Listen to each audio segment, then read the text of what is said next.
एक तेरा होना बाकी है।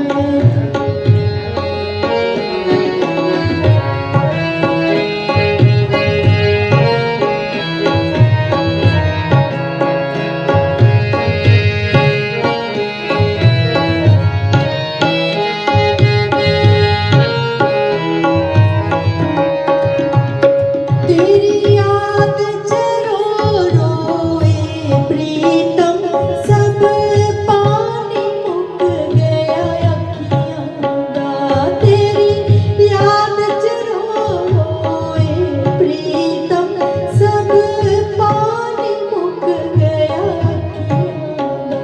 खून खून जिगर दा अखियां चो चो चो के डुलना बाकी है। हुण खून जिगर दा अखियां चो चो चो के रोना बाकी है। मैं सब दा होके देख लिया, हुण तेरा होना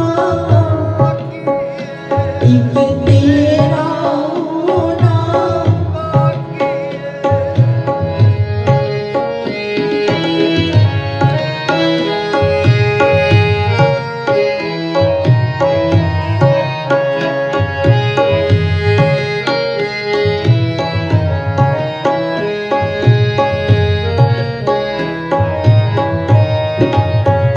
मेरी उम्र चली गई है प्रीतम, लोकां दे रोने रो रो के।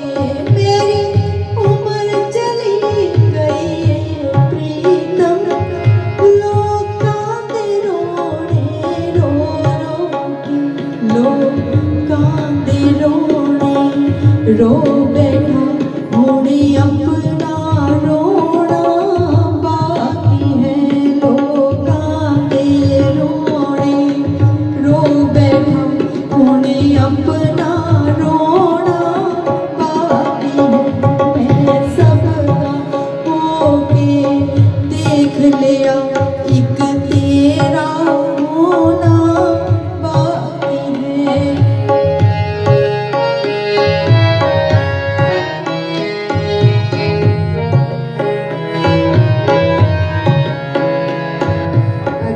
इजाजत हो थोड़े से विचार, क्योंकि भजन तो सारी दुनिया ही गा रही है, लेकिन विचार एक मन से मेरे भाव पैदा हुए हैं। आपके भावों को देख के लिए शायद प्रभु की इच्छा होगी। एक बार स्वामी राम तीरथ जी से एक व्यक्ति ने सवाल किया कि प्रभु, आपने जीवन दिया भी तो 100 वर्ष का, बहुत कम जीवन है। 100 वर्ष में 50 वर्ष जो है वो तो सोने में ही खत्म हो जाते हैं, और रहे 50 वर्ष उसमें हम करें भी तो क्या करें। कुछ वर्ष जो होते हैं जवानी में बुरे विचारों में चले जाते हैं, कुछ खेल कूद में बचपन में चले जाते हैं, कुछ जो है अज्ञानता वर्ष हम व्यर्थ गवा देते हैं, और फिर ले दे के बचता है बुढ़ापा। बुढ़ापे में हम कुछ कर भी नहीं सकते। प्रभु, तो आपका सुमिरन कब करेंगे, हमें ये जवाब चाहिए। तो आगे से राम तीरथ जी कहते हैं, स्वामी कहने लगे, पहले मेरी एक बड़े ही ध्यान से सुनने वाले विचार है, क्योंकि कई विचार मन को ठेस पहुंचाते हैं तो जिंदगी बदल जाती है भक्तों की।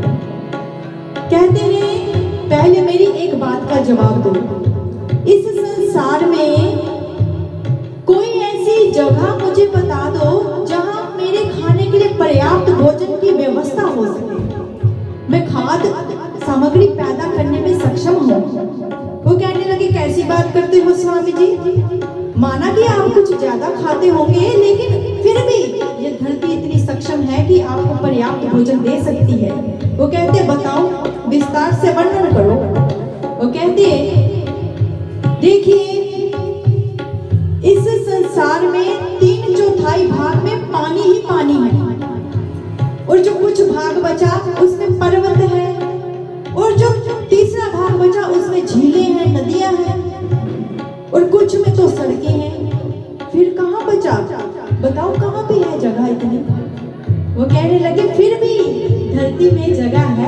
आपके लिए।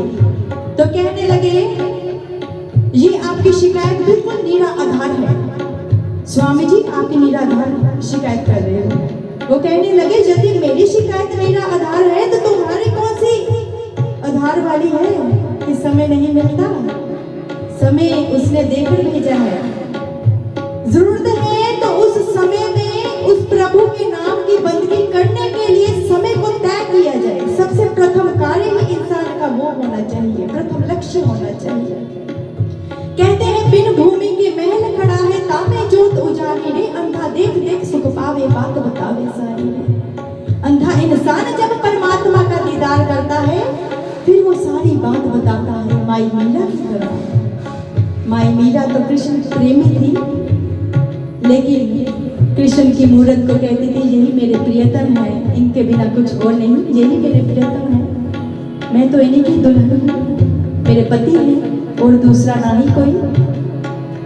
तो आगे से एक गुरुदेव की जब वो शरण में गए रविदास गुरु जी, उन्होंने उसके मस्तक पे हाथ रखा, फिर उस डिवाइन लाइट का एक प्रकाश उसके अंदर घट में जला दिया, फिर वो ज्योति का दीदार करवाया।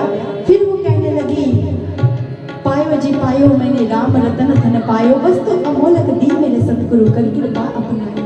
फिर वो भक्ति के रंग में रंग गई। भक्तजनों, ऐसे ही भक्ति के रंग में आपने भी रंगना है। जब भक्ति के रंग में आप रंगोगे, इस संसार की सारी सुख सुविधा आपके कदमों में आ जाएगी, कदमों में आ जाएगी। आपको किसी भी चीज से कोई शिकायत ही नहीं रहेगी। जब उस परमपिता परमेश्वर की चरण में चले जाओगे, उसकी शरण सबसे ऊपर वही है। जरूरत है तो ऐसे संतों की तलाश करने की। आज आपकी कृपा ही है जो आज इतना सुंदर आज आपने आयोजन रखा है और प्रेड कॉलेज की तरफ से आप सभी ने निमंत्रण दिया है और हम आपके दर्शन करने के लिए यहाँ पे पधारे हैं। ये हमारा सौभाग्य है कि आपकी सेवा करने का हमें अवसर मिला है। भक्तजनों, ये उसी की कृपा है, इस कृपा को लूट लो। तो आओ भक्त, ये जिंदगी की सच्चाई कह रहे हैं कि मैं सबदा होके देख लिया पर मेरा कोई नहीं बने। आओ इसे भावना श्रवण करते हैं।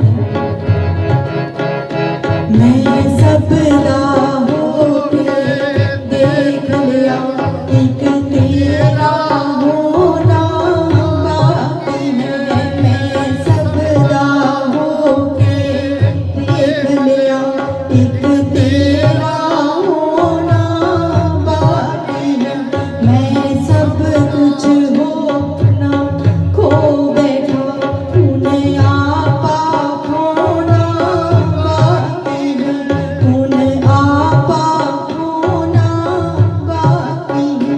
एक तेरा होना बाकी है, एक तेरा होना बाकी है। मैं सबदा होके देख लिया, एक तेरा होना बाकी है।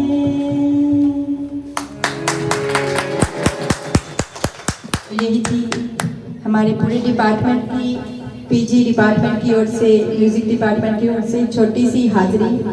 आगे भविष्य में कभी मौका मिला तो ऐसे ही हाजिरी देने के लिए आप सभी के समक्ष आपके चरणों की सेवा करने के लिए हम हाजिर जरूर होंगे। जब भी आप पुकारेंगे हम हर पल आपके लिए हाजिर हैं। तो इतने ही कहते हुए हम अपनी वाणी को यहीं पे विराम देते हैं। आपका बहुत बहुत धन्यवाद, आपने अपना कीमती समय जो है आज हमें दिया और हमें कुछ गाने का अवसर आप सभी ने प्राप्त करवाया। ऐसे ही आशीर्वाद, ऐसे ही कृपा अपनी बनाए रखना। हम आपके समक्ष जरूर हाजिर देंगे।